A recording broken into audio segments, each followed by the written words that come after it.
Welcome to this summary for our series, Locating the Sons of Noah and Where They Really Went to. In this video we're going to be focusing just on the sons of Ham and explaining why I've got this map the way I have.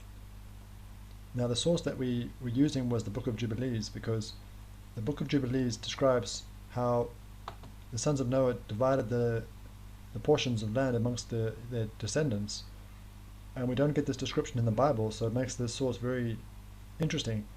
So it says, "And Ham divided amongst his sons, and the first portion came forth for Cush towards the east, and to the west of him for Mizraim, and to the west of him for Put, and to the west of him, and to the west thereof, on the sea for Canaan." Now in the series I started with Mizraim because I was trying to say that you want to try to start with something that you're confident with and it's more concrete, because if we look at Mizraim, see that it's the Hebrew and Aramaic name for the land of Egypt, and I think most people would be happy with the connection with Mizraim and Egypt. So I've got Mizraim here for Egypt, but yeah, I'm not trying to this is not trying to be accurate with the land allocation, so I'm not saying this is all Egypt. I just want to try to fit in MISR for Mizraim. But yeah, when you have something that you can build from, we can put this together, because the Book of Jubilees says that Put, his brother, was to the west. So to the west of Mizraim is Put. So we got Put to the west. And then we get confirmation of this in another source, in the work of Josephus. It says Put also was the founder of Libya. But Libya doesn't carry the name of Put. Josephus says that Libya is named after a son of Mizraim called Libios. So some interesting information coming from Josephus, but that confirms this connection with Libya and Put, and being to the west of Mizraim, his brother. And if we go to look at the firstborn son, which is Cush, it says Cush will be towards the east of his brother Mizraim. So we should be looking for Cush towards the east of Egypt. And one of the viewers made an interesting point about the firstborn. Would the firstborn son receive a larger portion and maybe a better land? Because we know in the Bible it speaks about the rule of the firstborn, receiving a double portion. But it doesn't speak about that in the Book of Jubilees. But I still think it's a very interesting point to think about. With Cush being the firstborn, and the strength of Ham, would he receive a larger portion? And maybe with Cush being described going to the towards the east, maybe he does receive a larger portion than his brothers. So I thought that was an interesting point from the comments in the previous video. And we got lots of very interesting comments and good comments. So thank you for all those comments. They were it was a very good read and very encouraging. Now, let's speak about Canaan, because I've got Canaan here, and we saw that it says that Canaan was to the west of his brother Put. So this is where Jubilees says Canaan was supposed to go. But we learned something else interesting from the Book of Jubilees, because it says that it tells us about Canaan wrongfully seizing Palestine, that he preferred to live in the land of Shem. So the Book of Jubilees is saying Canaan was supposed to be here in northwest Africa, but he preferred the land of Shem. And then we have to ask, why would he be unhappy, let's say, with like Algeria and Morocco, the modern countries that we know, and then come to the Middle East? Does that make sense on the face of it? But so yeah, we're not saying that this is the Holy Land. This is actually where Jubilees says Canaan was supposed to go. But it's interesting that if we look at history, we do see this empire of Carthage. And this empire of Carthage in North Africa, and the city of Carthage based in Tunisia. Now this is described as it was described as a Punic civilization, but they would refer to themselves as Canaanites. So this would be a Canaanite empire in North Africa.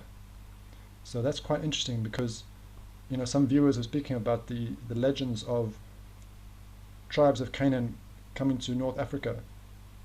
There's these legends that when Joshua was coming to fight, coming into the Holy Land, some of these Canaanite tribes were fleeing towards to North Africa and Tunisia.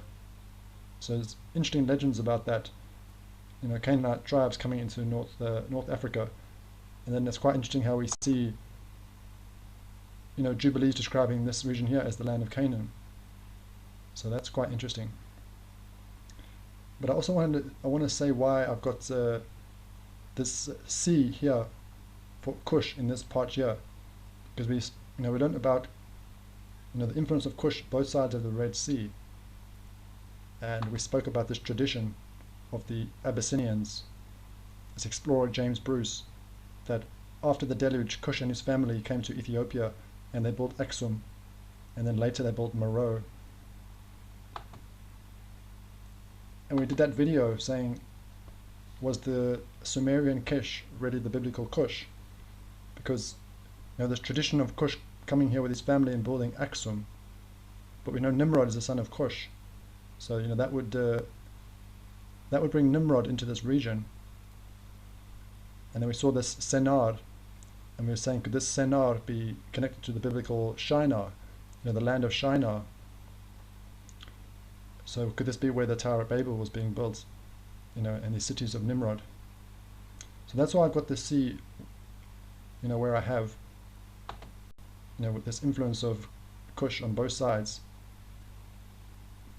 And we spoke about this in the previous video, about the source that, I spoke about these Iranian legends and these Ethiopian, that the Greeks were coming across people that they described as Ethiopian, and sources speaking about this region of South Asia, even going towards India, being inhabited by people that they described as Ethiopian.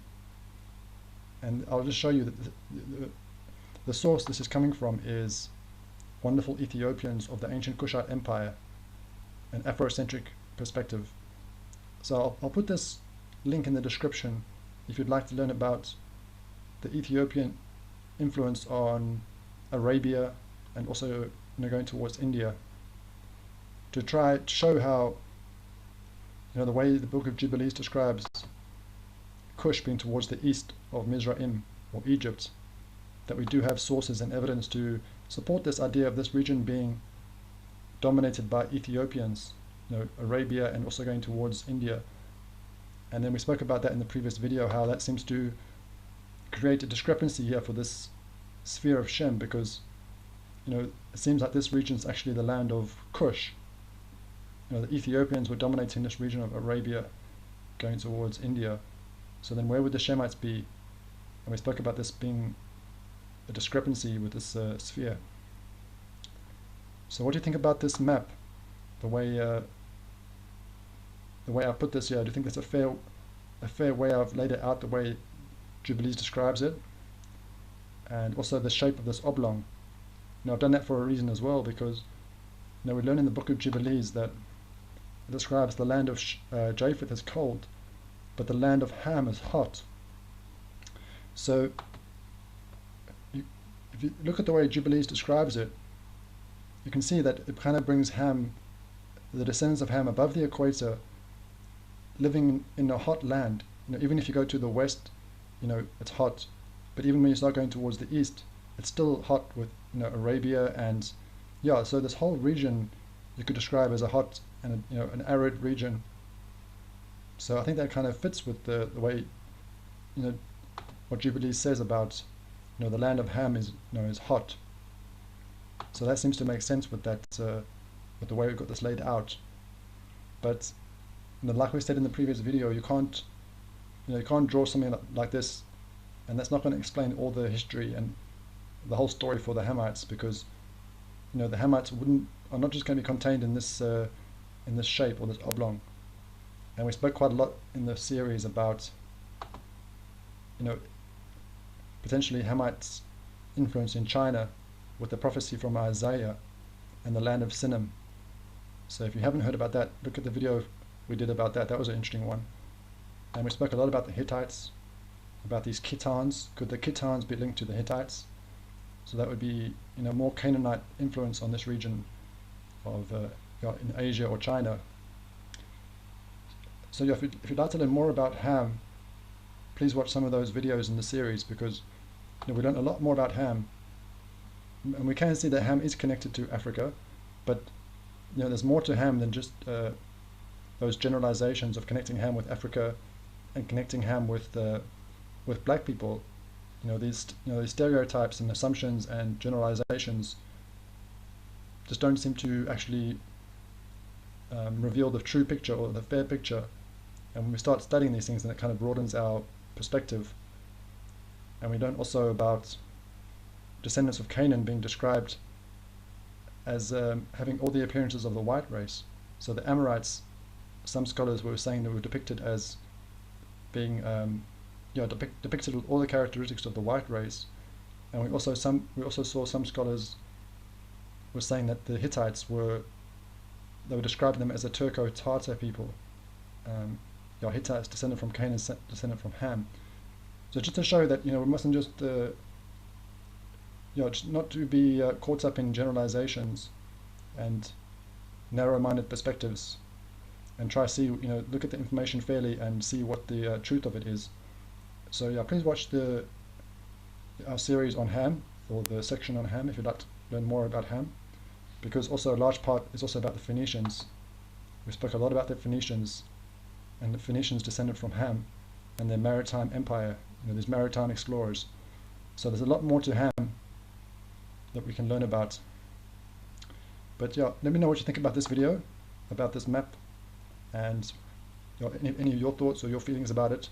Maybe some of this is new to you, or you've got some different ideas, or maybe information that you think could help, because in the last video we got lots of good comments and lots of interesting comments, some criticism as well, but as long as we can still talk to each other and communicate, that's, even if we disagree, that's the important thing.